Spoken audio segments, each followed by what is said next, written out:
Tahukah kamu apa itu diabetes mellitus?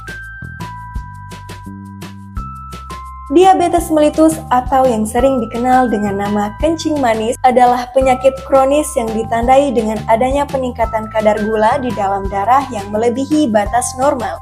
Diabetes mellitus dibedakan menjadi dua tipe, yaitu diabetes tipe 1, di mana sistem imun tubuh kita menyerang sel di pankreas yang bertugas menghasilkan insulin. Tanpa insulin, glukosa tidak dapat diubah menjadi glikogen. Diabetes tipe 2, yaitu kondisi ketika pankreas memproduksi cukup insulin, tetapi tubuh tidak dapat menggunakannya untuk mengubah glukosa menjadi glikogen. Penyakit diabetes mellitus apabila tidak diatasi dengan tepat, dapat menimbulkan komplikasi. Komplikasi dapat muncul secara akut atau cepat atau kronis saat gula darah sangat tinggi dalam darah seperti hiperglikemia ataupun ketoasidosis metabolik.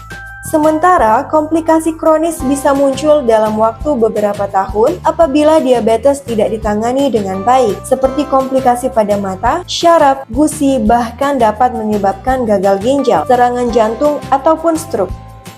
Meskipun diabetes tidak dapat disembuhkan, penyakit ini dapat ditangani dan kontrol. Artinya, penderita bisa mempertahankan kadar gula darah tetap dalam kadar normal, sehingga tidak menyebabkan komplikasi. Lalu, bagaimana caranya? Salah satu cara yang dapat dilakukan adalah dengan manajemen perawatan diri atau yang disebut dengan self-care management. Apa itu self-care management? Self-care management diabetes mellitus merupakan tindakan yang dilakukan oleh individu untuk mengelola penyakit diabetes mellitus berupa pengobatan dan pencegahan komplikasi. Semakin baik self-care management diabetes mellitus, maka kadar gula darah akan terkontrol dengan baik dan pada akhirnya komplikasi dapat dicegah sehingga dapat meningkatkan kualitas hidup penderita diabetes mellitus. Lalu, apa saja komponen dari self-care management?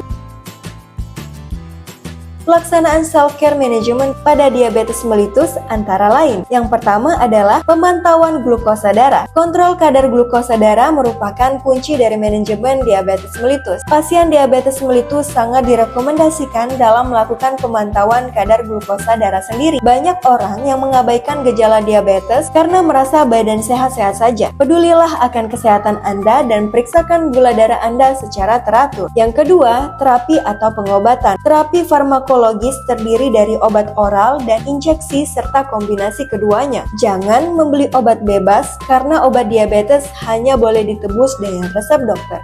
Yang ketiga, latihan fisik. Setelah obat, penderita diabetes harus aktif secara fisik. Artinya, segala kegiatan fisik harus dilakukan agar membantu untuk menurunkan kadar glukosa darah, meningkatkan sirkulasi dan massa otot, mengurangi faktor risiko dan kardiovaskuler, menjaga kebugaran, menurunkan berat badan, menurunkan kadar total kolesterol dan trigliserida, meningkatkan tingkat istirahat metabolisme, serta meredakan stres pada pasien diabetes mellitus. Yang keempat, manajemen diet. Dasar dalam penanganan diabetes mellitus yang harus dilakukan oleh penderita diabetes mellitus ialah kontrol diet, kontrol nutrisi, dan kontrol berat badan. Tetapi diet diberikan sesuai dengan kebutuhan penyandang diabetes mellitus. Perbaiki kualitas makanan dengan mengurangi konsumsi gula, minyak, dan semua makanan berlemak lainnya. Lalu yang terakhir adalah perawatan kaki. Perawatan kaki penting dilakukan oleh penderita diabetes mellitus tipe 2. Perawatan kaki bertujuan untuk menghindari atau mencegah resiko terjadinya ulkus diabetiko.